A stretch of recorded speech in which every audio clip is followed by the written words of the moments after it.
Hello, welcome to Prince competitive channel.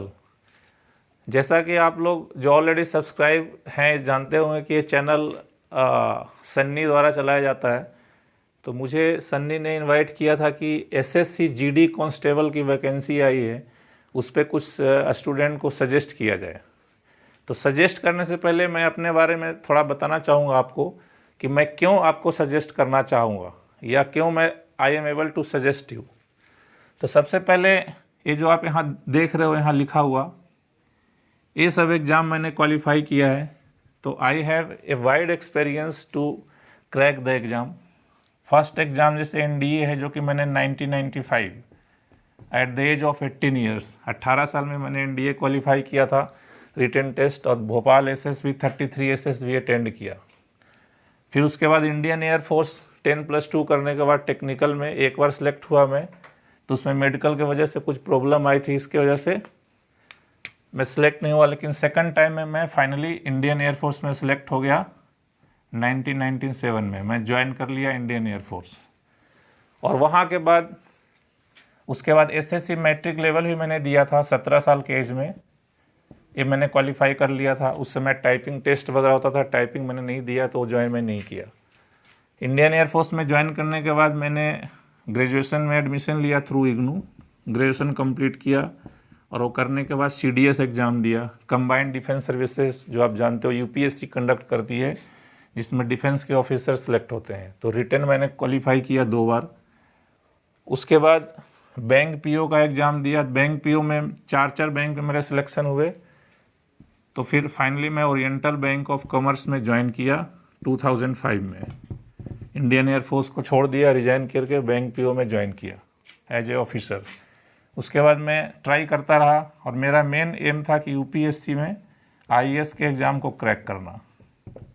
तो इसके लिए मैं तैयारी करता रहा। उसी बीच में मैंने एसएससी ग्रेजुएट लेवल का एग्ज़ाम दिया। मैं सेक्शन ऑफिसर ऑडिट में सिलेक्ट हो गया था ग्रेजुएट लेवल के एग्ज़ाम में, लेकिन मैंने बैंक को प्रीफर दिया और बैंक पीओ ज्वाइन किया, और यूपीएससी की तैयारी मेरा जारी रहा। इसी बीच में मैं बीपीएससी के एग्ज़ाम भी दिया। तो बीपीएससी में 2 बार मैं एक 690 नंबर ले आया, 700 में कट ऑफ था, थोड़े सा नंबर से मेरा छूट गया। पीटी तो मेरा क्लियर हो गया था। यूपीएससी आईएएस लेवल का 2 बार मैंने पीटी क्लियर किया।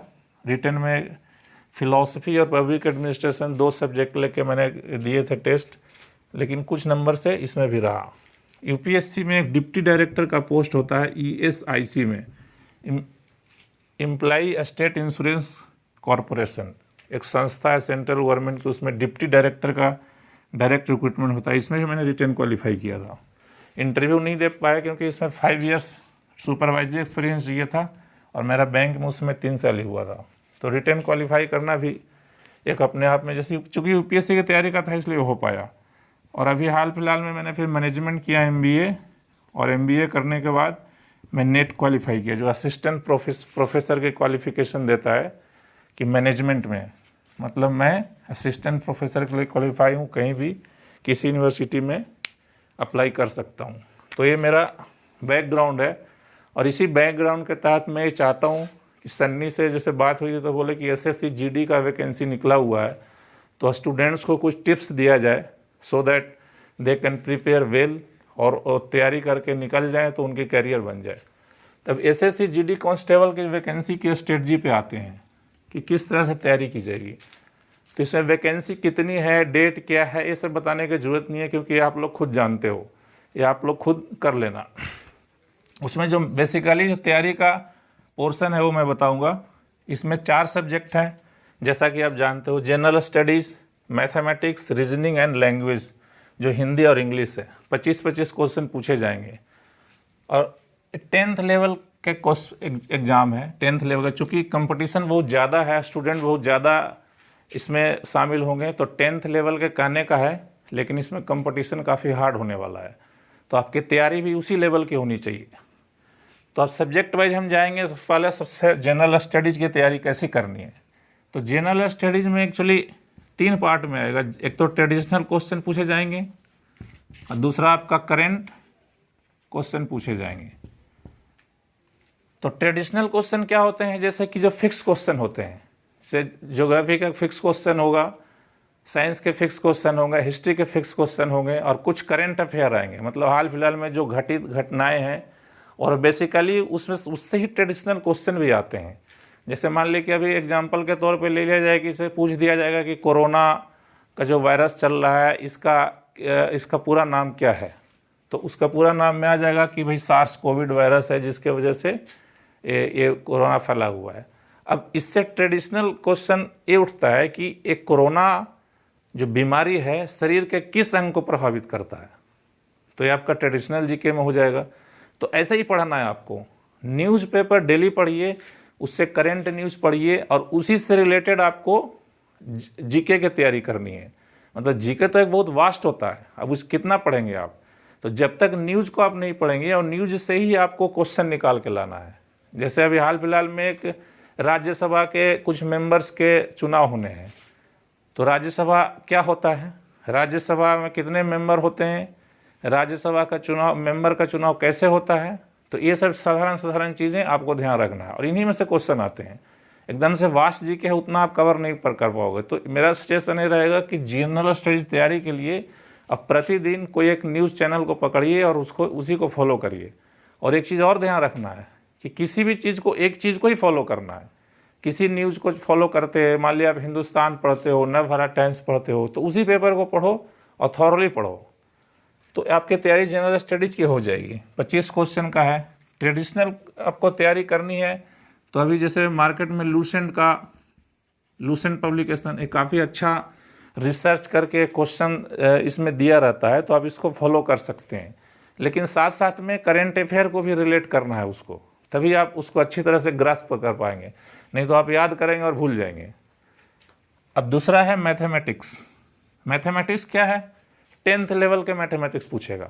और 10th लेवल में भी कैसा, 10th लेवल में भी एक होता है ईजी लेवल, एक होता है डिफ़िकल्ट लेवल। तो ये ईजी लेवल का ही सवाल पूछे जाएंगे एसएससी जीडी में, क्योंकि कांस्टेबल की वैकेंसी है, तो इसमें डीप आपको उस तरह से नहीं पूछे जाएंगे। जैसे परसेंटेज की सवाल है, तो परसेंटेज के सवाल आपको कैट एग्जाम, मैनेजमेंट के एग्जाम होता है उसमें भी पूछे जाते हैं, लेकिन यहाँ उस तरह से नहीं पूछा जाएगा। तो आप साधारण सा परसेंटेज या दूसरे तरह के जो जनरल मैथमेटिक्स है उसकी आप तैयारी कर सकते हैं।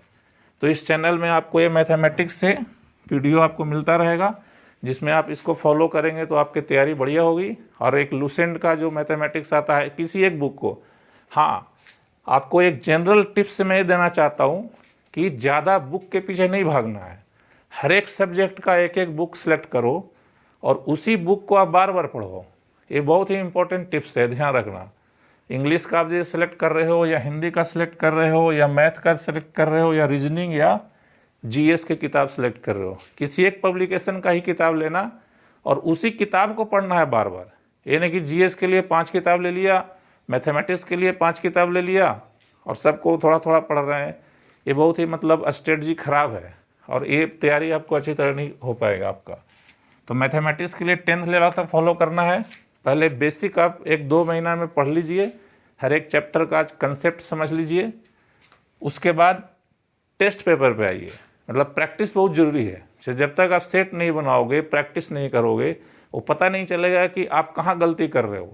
और दूसरा, सेट बनाने के बाद आपको एनालाइज करना है कि गलती कहाँ हो रही है, उसका कंसेप्ट दोबारा पढ़ना है, उसको दोबारा समझना है, यानी कि बस सेट बनाया जा रहा है, उससे ज़्यादा फायदा नहीं होगा। फिर है रीजनिंग में आपको भी जैसा मैंने बताया, कोई सा भी बुक, जैसे लूसेंट का ही बुक ले लो, इसमें वर्बल और नॉन वर्बल साधारण से पूछा जाएगा, तो आप रीजनिंग का फॉलो करिए, सेट बनाइए और कंसेप्ट पे जाइए। और सेम उसी तरह से लैंग्वेज हिंदी है या इंग्लिश, तो बेसिकली आप हिंदी लेते हो तो हिंदी का ग्रामर 10th लेवल तक का जो व्याकरण है उसको फॉलो करिए, पैसेज समझिए, थोड़ा सा वर्तनी या स्पेलिंग जिसको बोलते हैं, स्पेलिंग पे ध्यान रखिए, या विलोम शब्द, समानार्थी शब्द, प्रयोज्य शब्द, ये सब कुछ जो जनरल शब्द होते हैं उसको करिए। और एक चीज़ और मैं बताता हूँ कि जैसे हिंदी हो गया या रीजनिंग हो गया, मैथमेटिक्स हो गया, जीएस हो गया, तो एक आपको मासिक पत्रिका जरूर लेना है।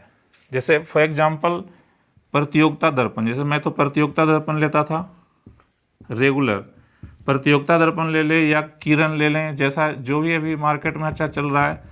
और एक आपको पत्रिका जरूर पढ़नी है। पत्रिका पढ़ने से क्या होगा कि उसके प्रीवियस ईयर के जो क्वेश्चन पूछे गए हैं लगभग उसी पैटर्न में इस एग्ज़ाम में भी पूछे जाते हैं। जैसे मान लीजिए रीजनिंग के सवाल है, तो रीजनिंग के सवाल है, तो अब प्रतियोगिता दर्पण ले लिया, किरण ले लिया, तो किरण में ज़रूरी नहीं है कि SSC GD कांस्टेबल का कोई पेपर दिया हो सकता है कि किसी दूसरे एग्ज़ाम में पूछे गए उसका पेपर दिया गया है, लेकिन उसमें रीजनिंग तो होगा, उसमें मैथमेटिक्स के तो सवाल होगा, तो उसको सोल्व करिए। चूँकि वो जो पेपर सेट करने वाला होता है, चाहे कोई भी एग्ज़ाम का सेट करने वाला होता है, उसका माइंड सेट एक जैसा ही होता है, तो लगभग उसी तरह के क्वेश्चन इसमें भी पूछे जाएंगे। जैसे मान लीजिए कि मैथ के लिए आप कोई प्रीवियस देख रहे हो, यूपी गवर्नमेंट का कोई एग्ज़ाम है, SI का एग्ज़ाम दिया है, SI के एग्ज़ाम का आपको पेपर दिख गया इस वाले पत्रिका में, तो उसका मैथमेटिक्स के सवाल सोल्व करो, उसका रीजनिंग के सवाल सोल्व करो, उसके लैंग्वेज के जो चीज़ें हैं वो सिलेक्ट करें, मतलब हर एक सब्जेक्ट का उसका सॉल्व करने की कोशिश करिए। इससे क्या होगा कि आपको उसी लेवल का हो सकता है कि लगभग डिट्टो भी पूछा जा सकता है। मैं तो जैसे जो जी एग्ज़ाम दिया है उसमें मैं इस चीज़ को बहुत फॉलो करता था कि पढ़ता ज़रूर था लेकिन प्रीवियस ईयर के क्वेश्चन ज़रूर फॉलो करता था। ऐसा जैसे मान लीजिए कि मैं UPSC की तैयारी कर रहा हूँ, तो मैं MPSC का, UPSC का जो सवाल आए हुए हैं वो सब का देखता था, तो एग्ज़ाम में जब जाता था तो लगभग लगता था कि बस उसी तरह से पूछा जा रहा है। तो ये बहुत ही अच्छा स्ट्रेटजी है कि प्रीवियस ईयर को क्वेश्चन, चाहे कोई भी एग्ज़ाम का हो, उस लेवल के एग्ज़ाम का प्रीवियस पेपर देखिए, whether it is SSC GD level, whether it is bank, whether it is some other competitive exam, तो उसको आपको फॉलो करना है। तो ये स्ट्रेटजी आप जब अपनाएंगे तो आप, मुझे पूरा भरोसा है कि आप रिटर्न क्लियर कर पाएंगे। और दूसरा है कि अपने आप में एक जुनून होना चाहिए, कोई भी एग्ज़ाम को मतलब देने के लिए कॉन्फिडेंस होना चाहिए कि मुझे करना है, मुझे करना है और करना है। दिन रात मतलब एक तरह से सोच में घुस जाना चाहिए कि मुझे करना है, तो जब तक ये नहीं घुसेगा तब तक कोई फ़ायदा नहीं है। तो इसी तरह से और कोई आपको यदि सहायता की ज़रूरत पड़े, हेल्प पड़े, तो आप कमेंट बॉक्स में डालिए कि क्या और मैं आपके लिए कर सकता हूँ। तो फर्दर दूसरे वीडियो में हम आप कमेंट का जवाब देंगे और मिलेंगे। Thank you.